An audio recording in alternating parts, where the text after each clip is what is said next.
There are some real barriers to entry for people in terms of setting up a retail business and where you do that from. The project's objective was to start that new generation of independent retailers. This gives them the opportunity to test their product to see whether they can take it to the next step.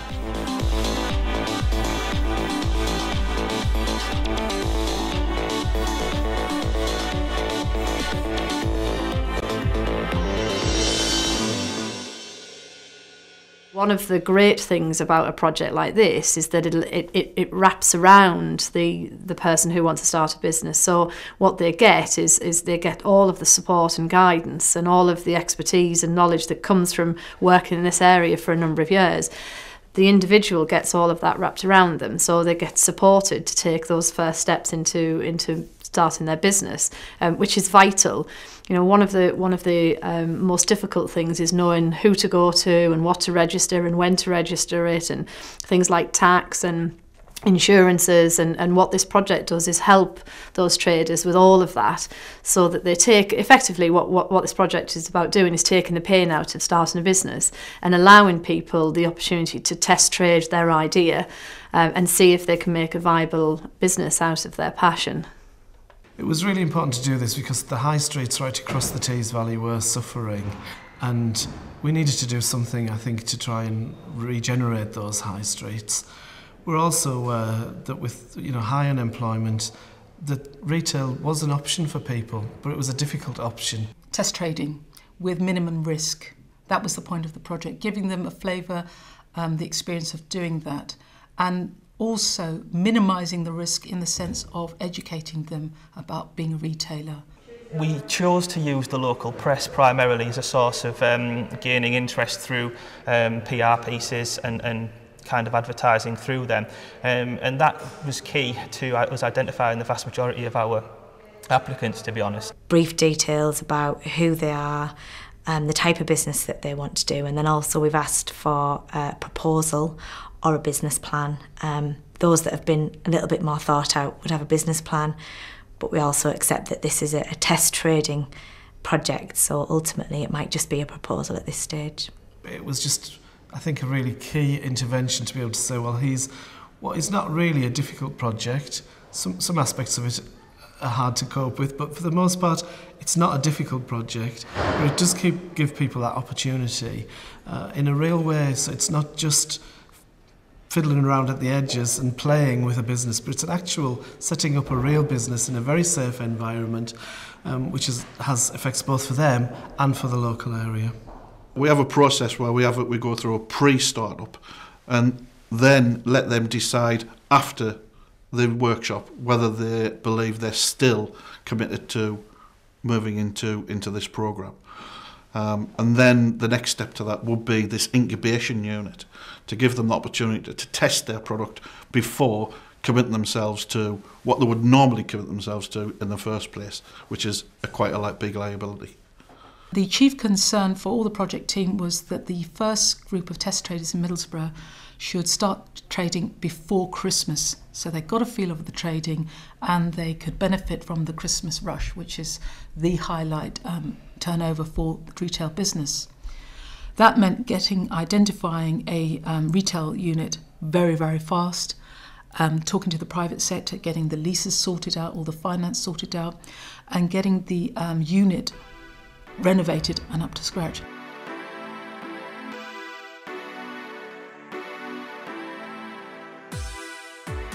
An empty shop is invisible. People don't see it, so ultimately, it rarely gets back into use because the shutters are down and there's a lot of issues around that. But then it also has a knock-on effect on the businesses either side or across from it, etc. So I started developing a relationship with landlords and agents to talk about, how we could use them temporarily.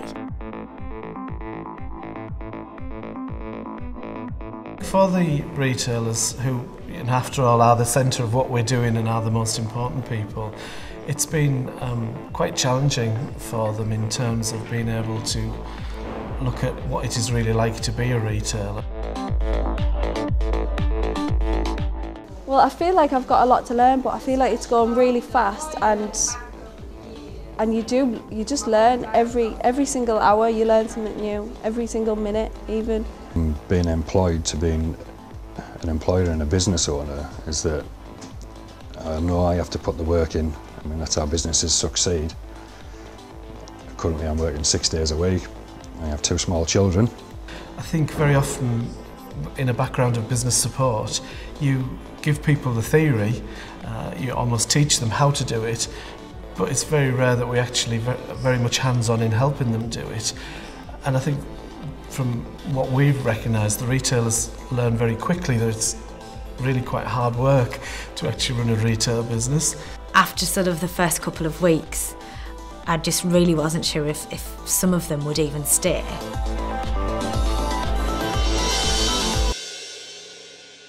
What we do initially, we have our famous words called the Big Dipper effect, and we try and warn them of the pits and the highs and lows of being in retail.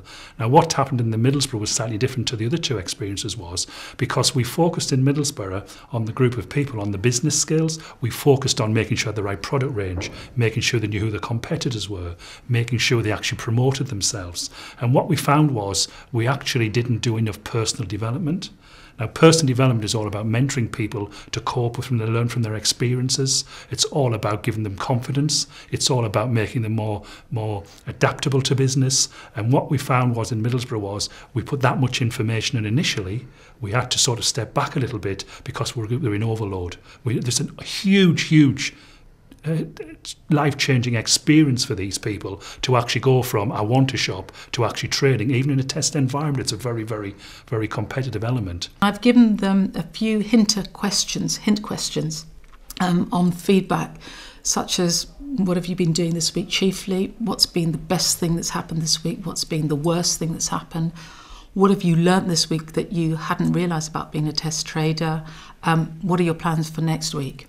And that was a way to get feedback from them that wasn't coloured by any way about what I was talking about or what I'm interested in. So that's been something different in this project that we've been doing.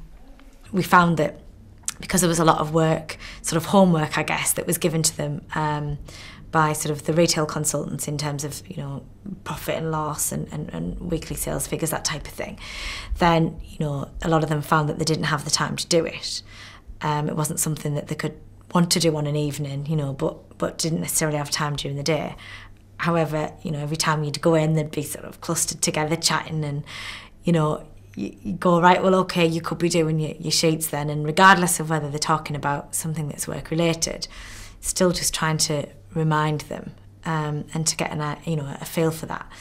But they often felt that we were like their boss, you know, and telling them what to do. And we used to say, actually, if you don't do well this week, if you don't get your marketing and your sales right, then you're going to lose out, you know, not us. We try to work them as a group better, get the group to support each other more, which was a big difference.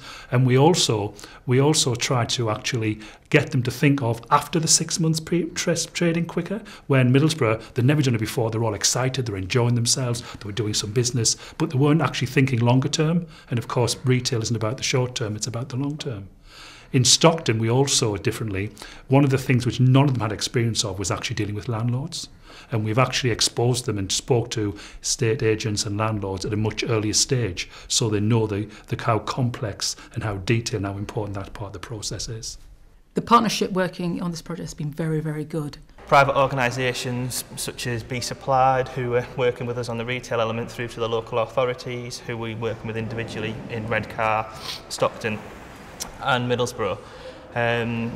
Furthermore, the landlords as well, which has been pivotal, I guess, to the whole success of the project, that we've managed to get them on board and work with them successfully and get the required results from them that benefit both parties, really.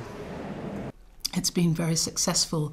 I think that's been chiefly due to the way partners were brought in together inclusively, and there's been a great team spirit.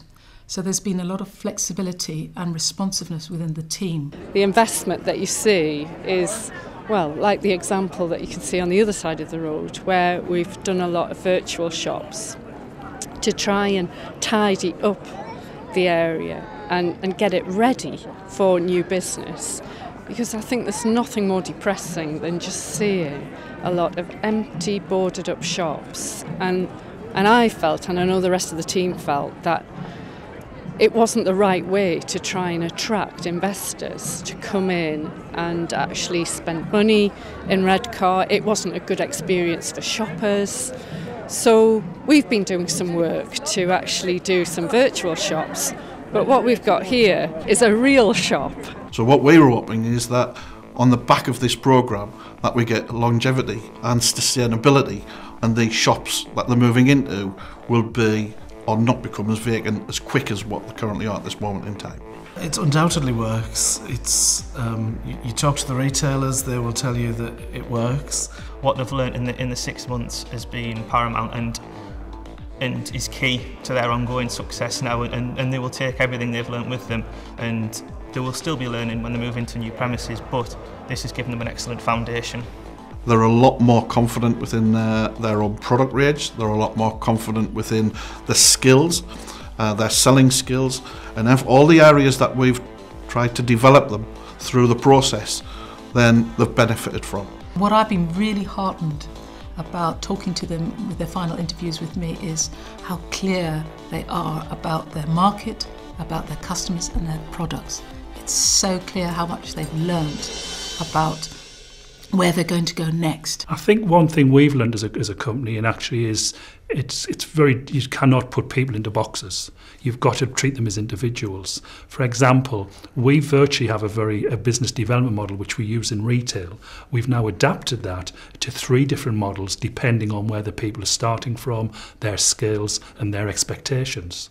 I think key to the success of the whole project going forward and looking to replicate it, there are some lessons that we've learned already, really, around how we identify, in particular, the individuals that might benefit from this, because retail isn't for everybody. It isn't something, as I say, it's not easy. It's not the easy option that perhaps people sometimes think it is. And so I think that front end of helping to just decide, well, who really should benefit from this project? How do we identify who they are? How can we pick people with the necessary drive and ambition and all the things that go with running a business? How do we select them, and how do we come to some selection criteria? And, you know, more importantly, how do we bring some longevity to this? We were really lucky that we got such a prime location, although some of the retailers felt that it wasn't prime enough. You know, my argument was if we'd have put them in an unbelievably prime location, we wouldn't have done them any favours because they could never afford to be in such a location afterwards. So we wanted them to understand how to market and drive their own footfall. I think these projects are vitally important in the current climate, given where we find ourselves, not just in the UK but around the world. But if you look particularly towards the UK and the decline in high streets and so on, and there is no quick way to turn this around, but what we've got to do is try and give people the opportunity to see if it is something for them, but not only if it's something for them, but something that they might be able to create a sustainable business out of, grow, develop, and then hopefully look to employ people and help to turn or arrest the decline that we've seen on the high streets, and start to refill some of the individual units and to get the individual retailers back in the show, basically, because at the moment all you have is your larger retailers. What this is about is a area, Tees Valley, growing its own indigenous independent retailers. That's what this is about, not being the high streets reliant on the national retailers. They're very necessary, but we have to grow more of our own. And the project's objective was to start that new generation of independent retailers. It's incredibly important that there is some help there and that there is somebody just intervening from a public perspective. It is one sector that we believe that we will have a very, very solid foundation to build the success of the future of independent retailers. It cannot be done just by the public sector. It has to be done in collaboration, partnership with the private sector. So a very important part of this has been the developing relationship with private sector landlords who have been in despair for empty units on the high streets.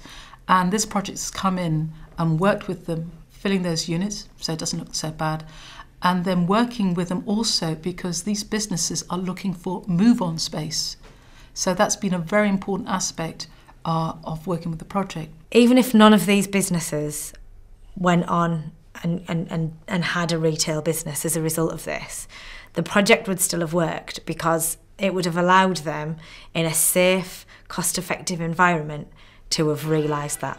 We've actually helped these towns that we've traded in to actually get a bit more heart, a bit more life in them. And it's just a small piece. I'm not claiming a great change in the world, but we've actually been in a position where people come into the shops and they love coming in, regular customers, and the communities that shop in these in Middlesbrough, Stockton and Redcar, it's actually given them something back to say, here's something positive, here's how we're moving forward as a community and putting the pride back into these towns. It certainly needs some help. People setting up a retail business do need some help, and I think it's very easy for policymakers just to sit back and think, well, retail will look after itself. But the reality is, for independent retailers, they need some help to get that business started. And in terms of how we move this project forward, I think it's incumbent upon all of us working in this type of field across the country really, but particularly in relation to this DVD, it's about the Tees Valley. If we want to encourage the next generation of business owners to come forward and the next generation of traders, then what we have to do is more of this, and we have to make sure that we put together the right package of support that can help those people who are sitting at home with a burning passion or a burning idea, and they really want to see whether they can make a go of that idea as a business. And what we need to do is do more of this type of activity and make sure that we are giving people enough opportunities to take those first steps in business towards success.